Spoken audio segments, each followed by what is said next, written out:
I started to do the self-portraits in 2005 while my dad was first diagnosed with cancer.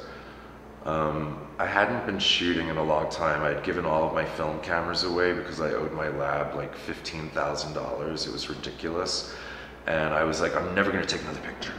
So I didn't. I spent 4 years in San Francisco living as an outlaw, doing some very, very illicit things and not creating any art. And all of a sudden I came back to New York and somebody gave me a camera and I started taking pictures again, and I started realizing like that I really liked it and I didn't want to stop doing it again. But I wasn't quite sure how to do it because I didn't want to shoot fashion anymore.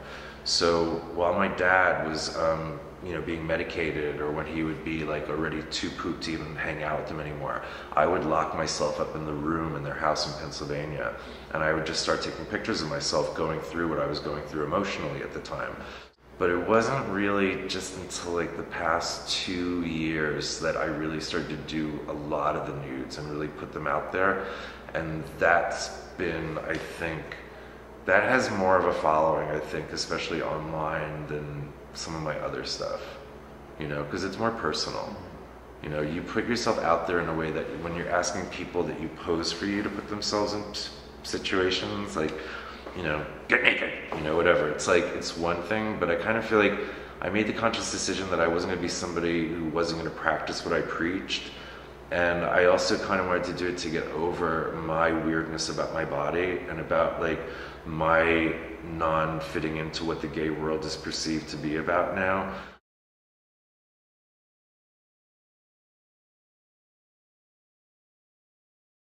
So I went to LA and I was with my boyfriend, my new boyfriend at the time, Will, and we started doing what became 4 years worth of extremely personal, very, very explicit, but very spontaneous and very diary-esque visually pictures. And that was the start of me putting that stuff on social media. And the reaction was really amazing.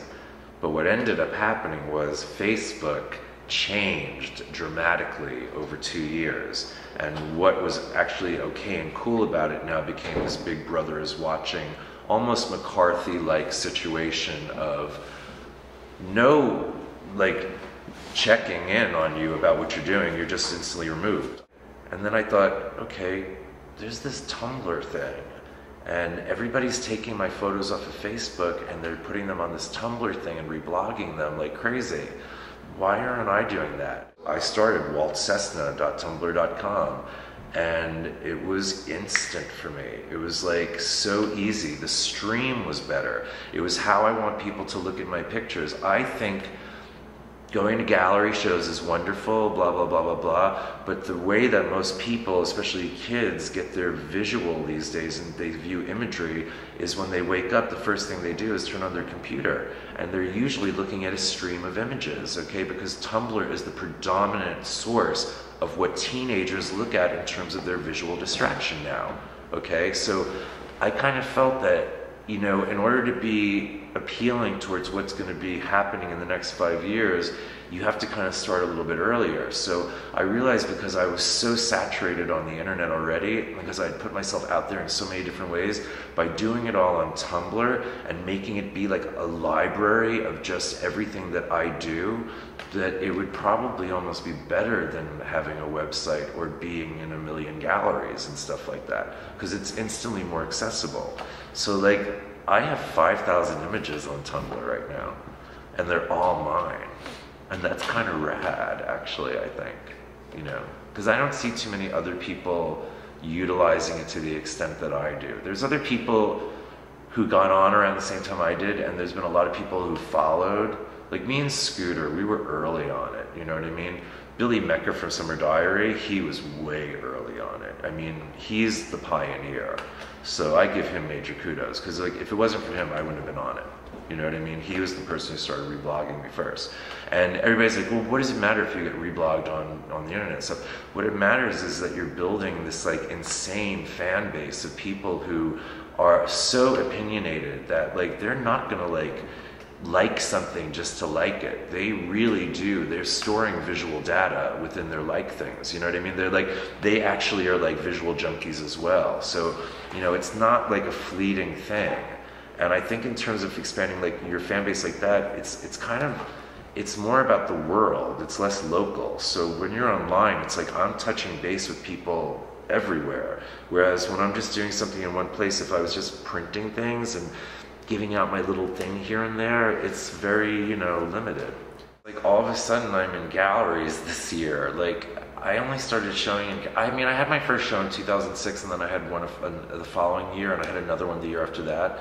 And each show was kind of good and they were all very different, but it wasn't until last year when I had my first solo show in New York in a basement of a rock and roll boutique, okay, that could only hold 20 people.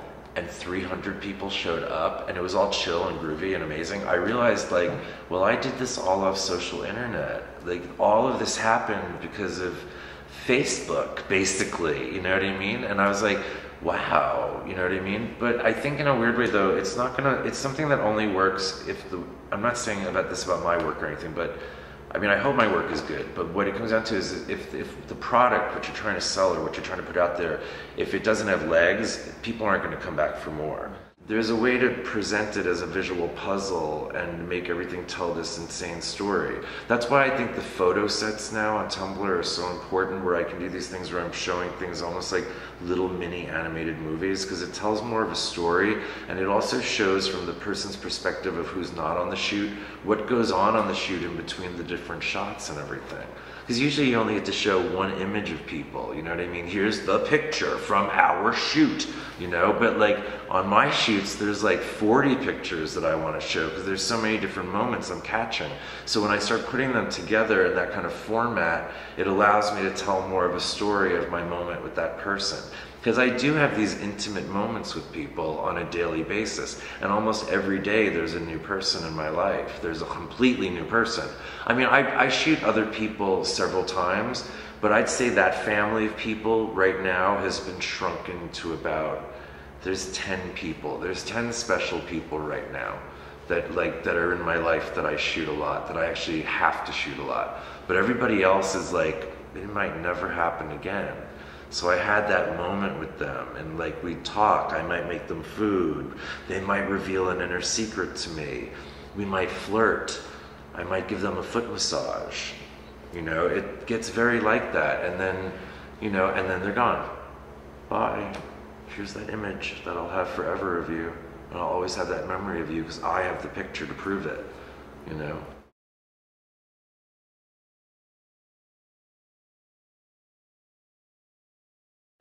I think also I've been shooting a more varied group of people now, and there's more men in my life now, and older gay men that I photograph now. And it's not just gay people I photograph, but I do tend to photograph gay people because I kind of find them, I don't know, I want to document my people, my brothers, you know, and I find that usually people perceive gay people to be only one thing.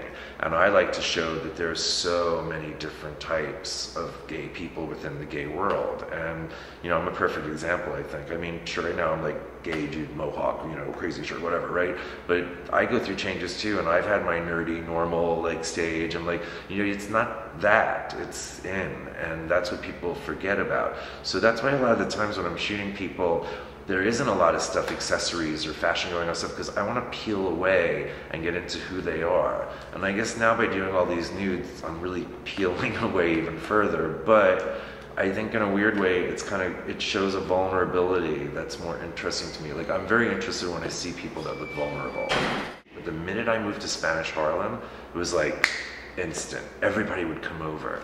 So now I shoot there in my house, and in a weird way, sometimes I think it makes people think that I'm shooting the same, like it looks familiar, kind of, but I think in the same way also it tells this story, because it may be familiar, but it's all these different faces in that familiarity, and they all bring something new to it, and they all kind of bring something new to me. And that's why if you look at the progression of the pictures, especially over the past 3 years, yes, there's a chemistry and there's an energy with everybody that I'm shooting, but it's become more and more intimate and more sexual and more like a weird 2-hour affair, getting back to what you said, that I'm having with this person.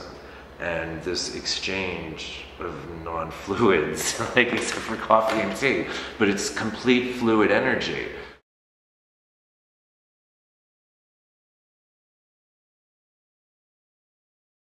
If anything, it is a bit machismo, but it's gay machismo, and it's gay machismo in a really pure, not angrily direct, and not, I don't know, like, I don't know, what would you say machismo? Like, we're not bragging that we're machismo. It's more like we're just showing our pact of unity and the fact that, like, we can take you in and kind of protect you in the pack. You know, like, I thought it was kind of great, like, when I started to see the first of these, like I was saying, these other kids interpreting our work. It was really cool. It was flattering, number one. First, somebody tried to make me upset about it. Somebody had sent me this anonymous email. They're like, I hope you know that this person is da-da-da-da-da-da. And I was like, and what are you going to do about it? And I was like, what? So I went and I Googled and I looked at it, and then I was all flattered because it was good. So I wrote back to the person. I was like, you know what, dude, if it's good, I'm gonna love it. If it's bad, I'm not gonna say anything the first time. If they're gonna keep on doing it, I'll ask them to stop. But I mean, if it's really good, then wow, great. Let them come in and let's do something. It's just another person for me to make art with. That's what I look at it down the road. It's another person for me to collaborate with, and it's another person that I can make another cross connection with. And every single cross connection leads to another one down the road. And you don't know who you're going to be talking to or hanging out with 5 years from now.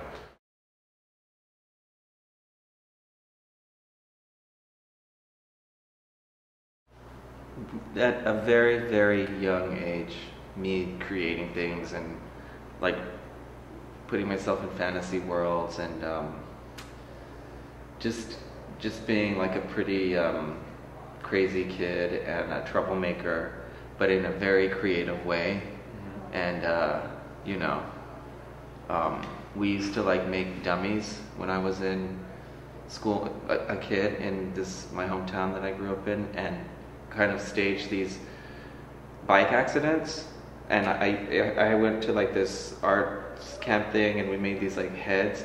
So we decided to take clothes and stuff them, and then my friend had this old bike, and I set up this scenario like in the corner somewhere where it was a child with a bike, and we put blood all over it, and the ambulance would come and like people would stop, and we did it like 3 or 4 times, but we finally got caught. But that kind of stuff I would do as a kid, and just to express myself and kind of not be bored. So I always liked to like make things that people were attracted to see, and that they wanted to come and check it out and see what was going on and kind of scare them at the same time. It's just the stage I'm going through right now. I'm just into cartoons and stuffed animals and skulls and horror. They're like my little buddies. They're like my little angels that protect.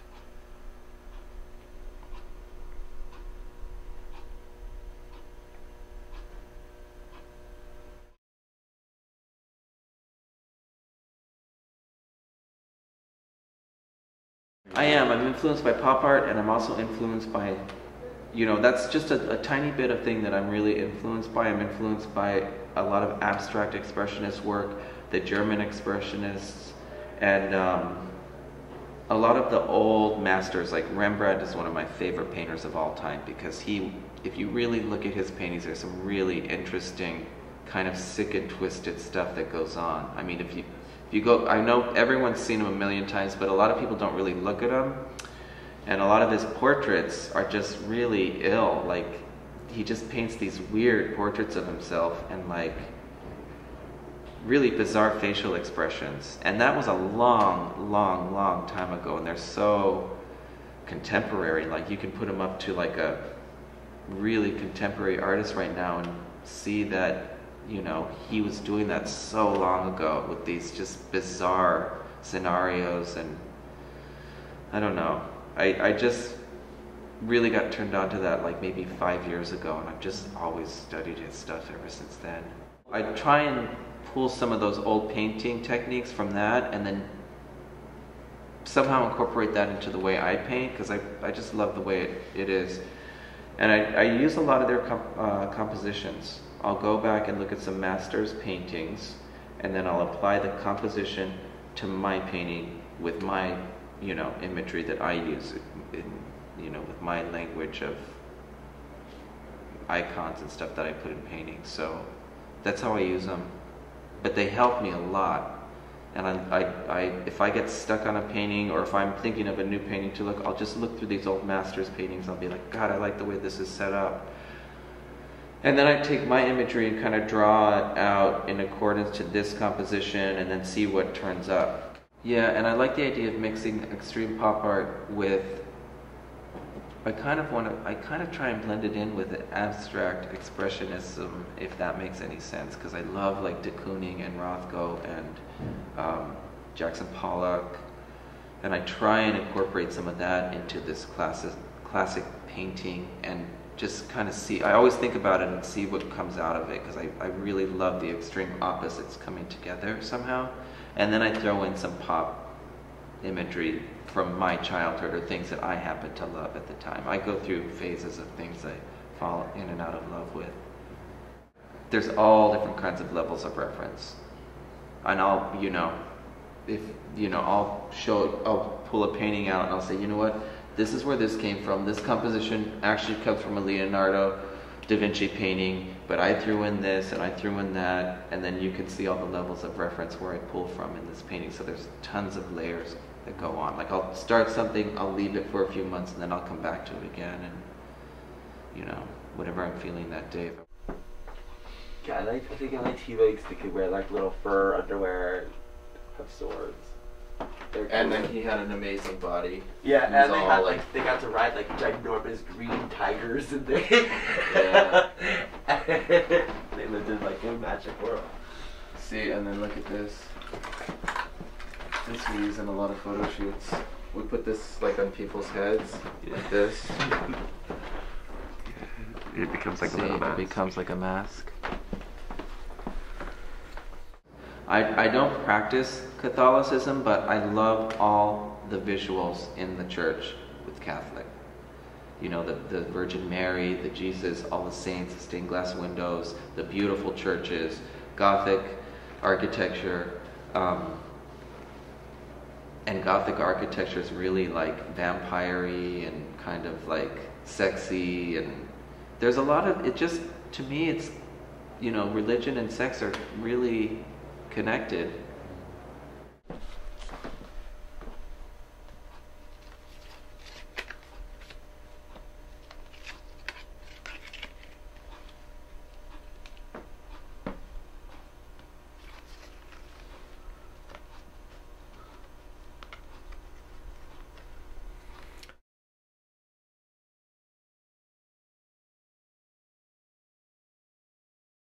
I just moved here in the summer, and from California, and my first friend that I made here was Scooter. So he was the first human that I photographed. Before I made friends, all I did was shoot buildings, and being in awe of New York, I would just shoot the buildings, and I got a zoo pass, and I would go to the zoos and just hang out with the animals because I didn't have friends yet. And then I started hanging out with Scooter, so all my photographs were of animals or Scooter, who was like my favorite animal, you know. and then that led to me shooting other people, and I started to meet other people, and due to like online stuff like Facebook or whatever, I started posting, you know, the stuff that I've been doing. And Walt was soon after that. Walt photographed me, and then I tried to photograph Walt, and he's very difficult to photograph, but I tried to photograph him, and then and people were like, you know, I'm noticing that you guys are all starting to do stuff with each other. It's very like circle-y relationship. He's like, you guys are like a little family. And I was like, yeah, no, I think of us as like a little wolf pack. And it was just a comment on Facebook that just started to stick, you know, like, and then about, you know, 20 other boys that I'd never met were like, yeah, grr, woof, woof, you guys are wolves. And then it just kind of became our tagline. So that's kind of where the name came from, was that. Often, especially with photographers like Walt being another photographer, and me and our subjects being often very overlapping, it's easy to get competitive with people, or something that I've noticed a lot in the past, like in the West Coast where I've been shooting for the last 12 years. Like, You don't even make friends with other photographers because there's this weird competitive thing. And in New York is the first place I've ever lived where most people that are in my life are artists, and we do seem to hop in and out and dovetail into each other's work a lot. That's great. Like, if we can promote that and make that happen more, that's beautiful.